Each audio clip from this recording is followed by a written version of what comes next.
Hey everyone, welcome back. And this is going to be my top 5 anime of fall 2013. Now, I just want to let you know that some of them on this list have not completed yet. So, they this could change over time. I really hope that it doesn't though. But it could though, and I'll mention which ones they are exactly when I get to them, okay? So yes, but anyways, let's get on with the list. Coming in at number 5, we have Galileidona. Now, this was a very interesting anime. Alright, it was very unique because it took place in both Japan and Italy. And actually our three main characters, our three main females, were part Japanese and part Italian. Alright, because their mother was Italian and their father was Japanese.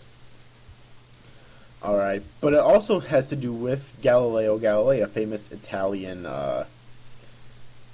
astronomer. For those of you who aren't aware, Galileo invented the Galileo telescope and actually observed the stars and was put in prison before because he insisted things about science that the church wouldn't allow him to make public, because I believe at the time, if I know my history right, the church really controlled the area.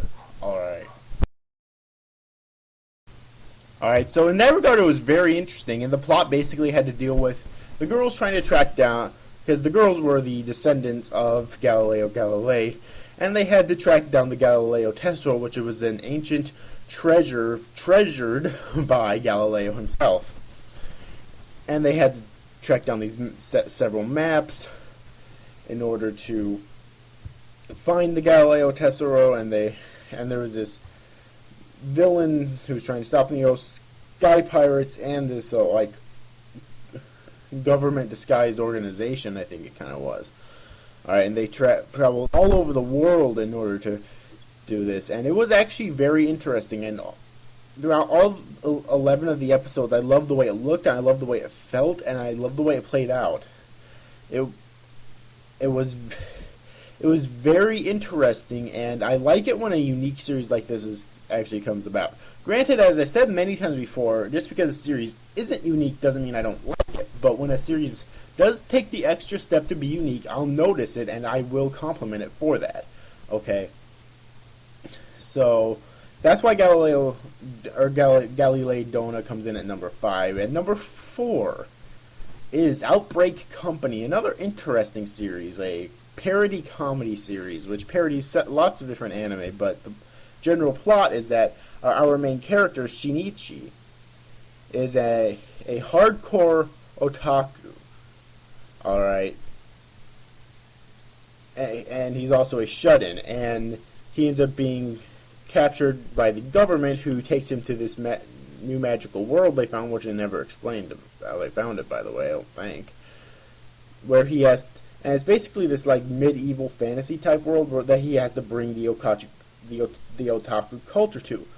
Why? Who cares? It's fucking hilarious. And they parody lots of things. Like in one of the first few episodes, they parody fucking Evangelion. I remember, with Shinichi looking up at the ceiling like that. But this series parodies a lot of different tropes from anime mostly. Alright, like there was this one scene where the female character Muselle, the elf maid, was about to die, and there's that whole generic emotional death scene and whatnot. Although the next episode she was perfectly fine again. And it's just things like that that made me so invested in the series, and throughout all, 12 episodes, it was hilarious, okay? And that's why Outbreak Company comes in at number 4 for me. Number 3 is Coppelion. Now this one, from looking at Anime News Network, it actually gets a lot of hate, but I actually really enjoyed it all the way through, all 12 episodes of it. It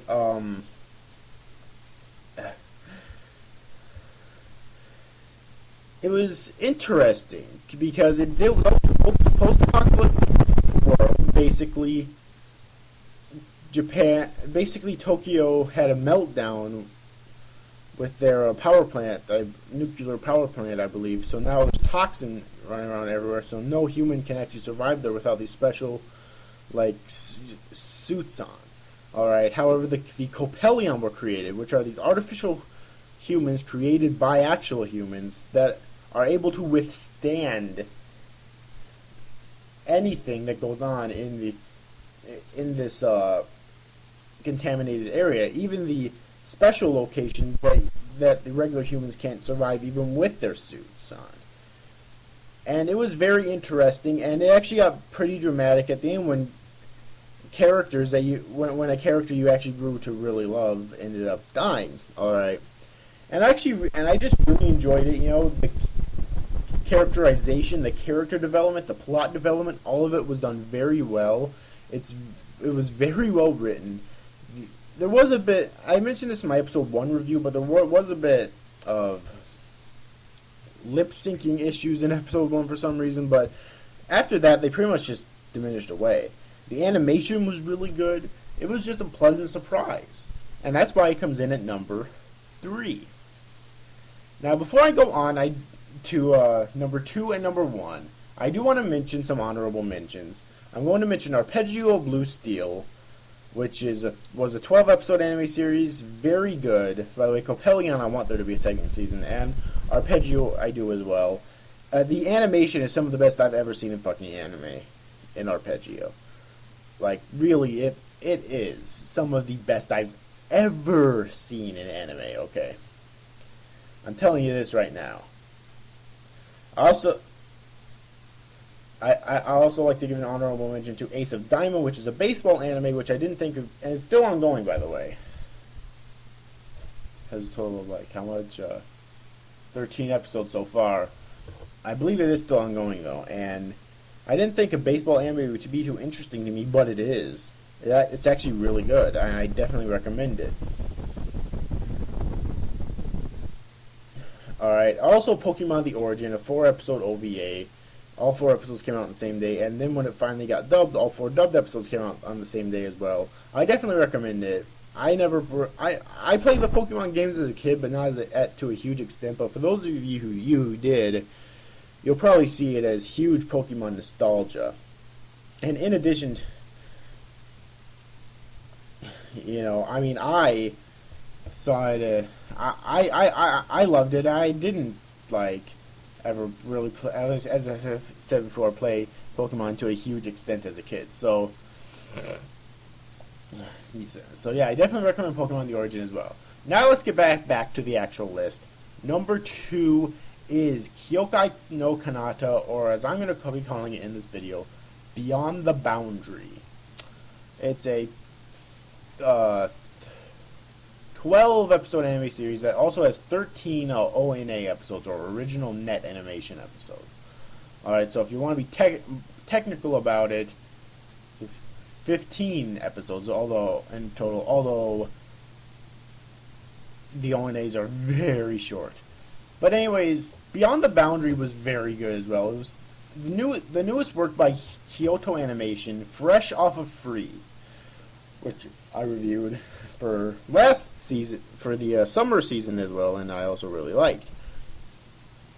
Alright, Beyond the Boundary takes place in a world with yokai and spirit world warriors, just like a lot of anime does. Although Kyoto Animation's approach to this is very interesting. Now, when Kyoto Animation announced that they were going to do a dark, brooding series, really emotional, a lot of people didn't really know how this would turn out. Were really skeptical, myself included, but it worked out very well because, as you know, they're famous for a lot of the moe shit and Free, and also the key adaptations that they've done. Okay, but this worked out very well. The animation was crisp and amazing. It got very emotional later on, which I really enjoyed about it. And it was just done very well. And number 1 is an anime that's still ongoing, is Golden Time, and I really hope this stays true. That Golden Time is my favorite of the season by the end of the series. Granted, there's 13 episodes out right now. I've only watched and reviewed the first 12. Alright, but there is 13 episodes out right now, and I think that makes it like halfway done, if I'm not mistaken. I can check real quick. I honestly don't remember for sure. Hold on a sec here. God damn it. Oh, yeah.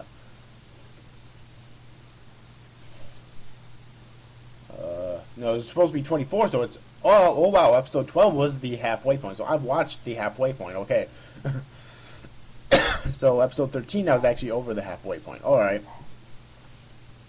So yeah, the series is actually over the halfway point now, and it's probably the best romantic comedy I've ever fucking seen, because the love triangle, you know, the two females being Linda and Coco and the one guy being Bonnery, the love triangle is done so fucking well. I think in like every single episode, if I'm not mistaken, both girls probably get roughly equal amount of screen time with Bonnery, and you love both the couples. This is the only romantic comedy I've ever fucking watched, I think, where I don't have a personal bias for either one. Now, I mean, would I prefer Linda? Yes, but I'd be happy with either one. Okay? And really, that preference is only based on Linda's looks. But in terms of, like, genuine chemistry, I would prefer either one to end up with Bonnery in the end.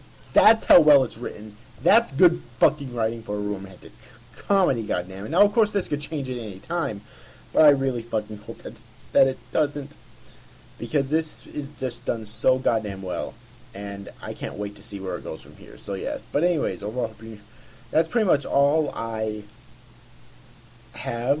Those are my top 5 anime of fall 2013. I hope you enjoyed it. And yeah, so see you after, guys. Thanks for watching.